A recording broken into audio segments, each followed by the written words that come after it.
One ordinary night. One unanswered phone call. By sunrise, Daniel Harper would lose his home, his friends, and the life he thought was guaranteed, learning too late how fast everything can disappear. The rain had started softly, the kind that barely made a sound against the windows, like it was asking permission to fall. Daniel Harper noticed it only because the streetlight outside his apartment smeared gold across the glass. He stood there in a wrinkled t-shirt, phone pressed to his ear, listening to the hollow ring that refused to turn into a voice. "Come on, Marcus," he whispered, checking the time again. 10:47 p.m. Marcus Reed was never late. Not for work, not for plans, not for Daniel. They'd known each other since they were 18, back when dreams felt indestructible and consequences were something that happened to other people. Tonight was supposed to be simple. Pizza, a game on TV, a few jokes to shake off a long week. Normal. The call went to voicemail. Daniel exhaled and dropped onto the couch, rubbing his face with both hands. He told himself not to overthink it. Marcus probably got caught up at work. Or maybe his phone died. Life happened. That's what Daniel believed back then. That life followed patterns, that tomorrow usually looked like today. His phone buzzed. Not Marcus. It was a text from his landlord. "Daniel, we need to talk. Please call me as soon as you see this." A tightness crept into his chest. He stared at the message, reread it, waiting for context that never came. His rent was paid. He checked 3 times. He always checked 3 times. Responsibility was his armor. He called back immediately, straight to voicemail. The rain outside thickened, drumming louder now, impatient. Daniel stood and paced the small living room. The walls were thin, the furniture mismatched, but it was his. Every scratch on the coffee table told a story. Every corner held proof that he was doing okay. Not great, but okay. His phone rang again. This time it was his sister. "Emily," he answered, trying to keep his voice light. "Dan," she said, and immediately he knew something was wrong. His younger sister always filled silence with energy. Right now her voice felt hollow. "Where are you?" "At home." "Why?" There was a pause. Breath. "Mom's at the hospital." The word hit him like ice water. "What? Why? Is she?" "She collapsed at work. They think it's her heart. She's stable right now, but..." Emily's voice cracked. "They need family here." Daniel grabbed his jacket, keys clattering as his hands shook. "I'm coming. I'm leaving now." He didn't remember the drive. Only the red lights blurring through rain, the way his heartbeat filled the car like a second engine. His mind replayed memories of their mother, Laura Harper, laughing in the kitchen, scolding him for skipping meals, reminding him to call more often. At the hospital, the fluorescent lights were cruel. Emily sat hunched in a plastic chair, eyes swollen, arms wrapped around herself. Daniel pulled her into a hug, holding on longer than usual. "She asked for you," Emily whispered. Seeing their mother like that, small, pale machines humming around her, split something open inside him. Laura's eyes fluttered when Daniel took her hand. "My boy," she murmured, forcing a smile. "You look tired." He swallowed hard. "I'm okay, Mom. You're the one who scared us." She squeezed his fingers weakly. "I'm sorry." Hours passed in fragments. Doctors came and went. Words like stress and warning sign floated through the air. Sometime near midnight, Emily fell asleep against Daniel's shoulder. His phone vibrated again. Missed call. "Marcus." Daniel stood and stepped into the hallway, answering immediately. "Marcus, where have you been?" Dan," Marcus interrupted, his voice low and shaking. "You need to sit down." A cold dread slid through Daniel's veins. "Just tell me." "There was an accident," Marcus said. "At the warehouse. Electrical fire. They're saying it was negligence. They shut the place down. Everyone's suspended. Maybe worse." Daniel's stomach dropped.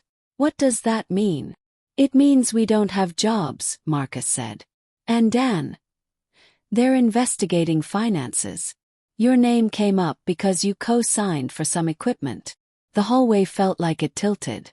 Daniel leaned against the wall. That was years ago. That was cleared. I know, Marcus said quickly. I know. But they froze accounts connected to the company. Your account, Dan. I'm so sorry. Daniel closed his eyes. In the distance, a monitor beeped steadily, indifferent. I tried calling earlier, Marcus continued. My phone died. I swear I wasn't avoiding you.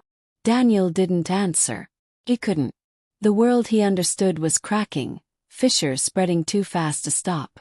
When the call ended, he stood there for a long time, staring at nothing. By morning, his mother was resting. The doctor said she'd need time, medication, changes. Emily insisted on staying with her. Daniel drove home as the sky lightened, exhaustion pressing down on him. His phone buzzed nonstop now. Bank notifications, emails, missed calls.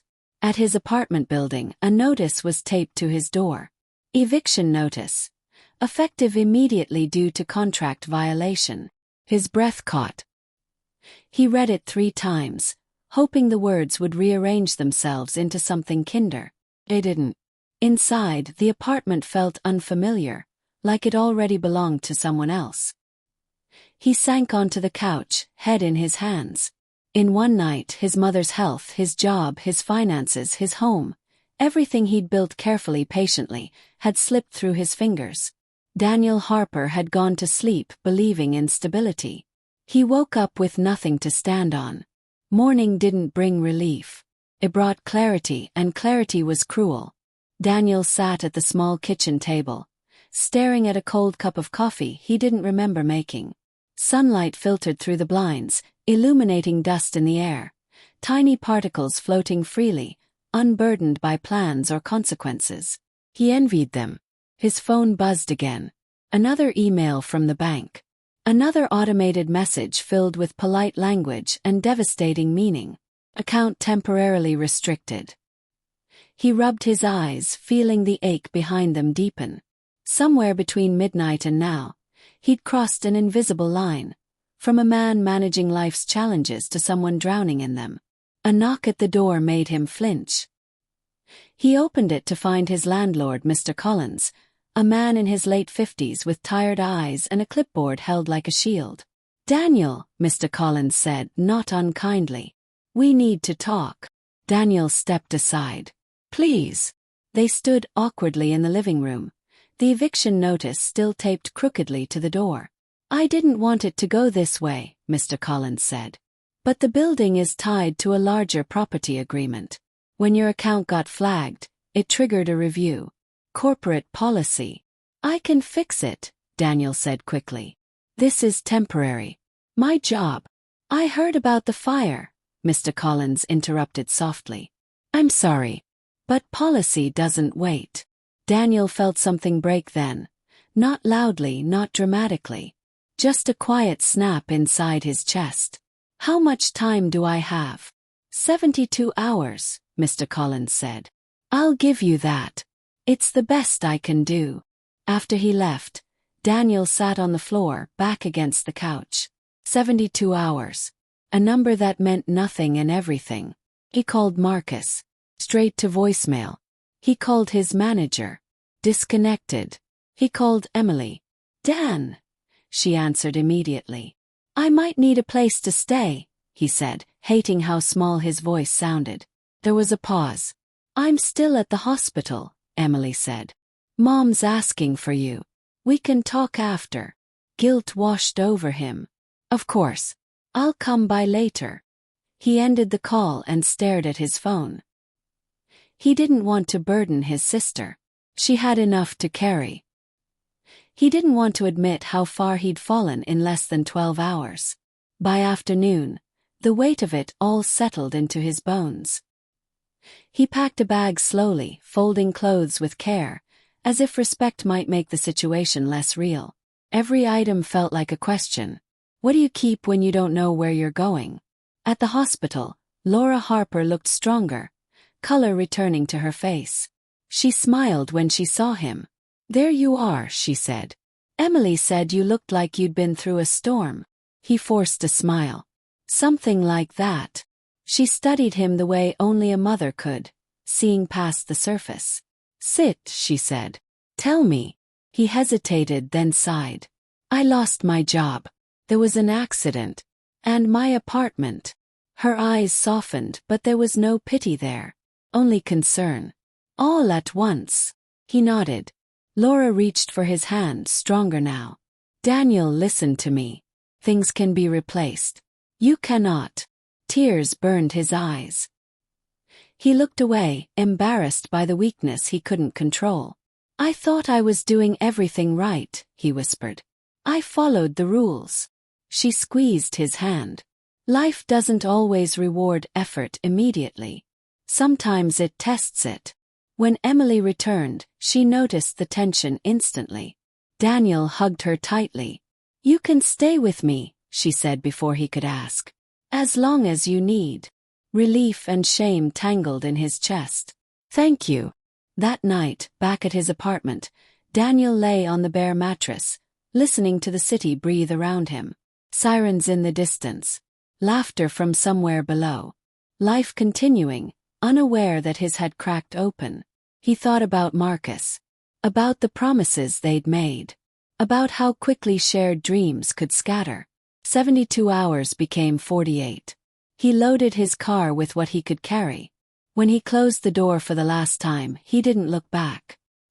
He wasn't sure he could handle the finality of it. Driving to Emily's place, rain started again, echoing the night before. Daniel gripped the steering wheel, feeling smaller than he ever had. He didn't know what came next, only that everything he was had been stripped down to survival. And survival felt heavier than he'd imagined.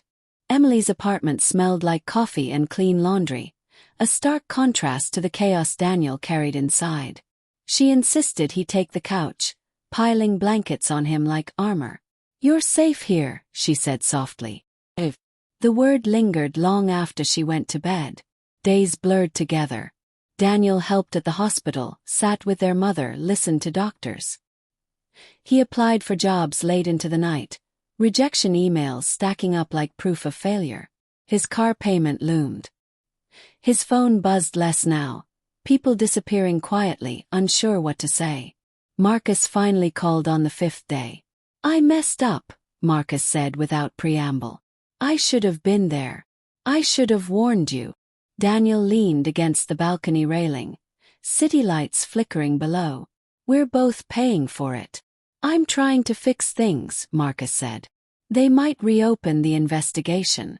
Clear your name. Daniel closed his eyes. Let me know. After the call, he stood there, letting the cool air fill his lungs.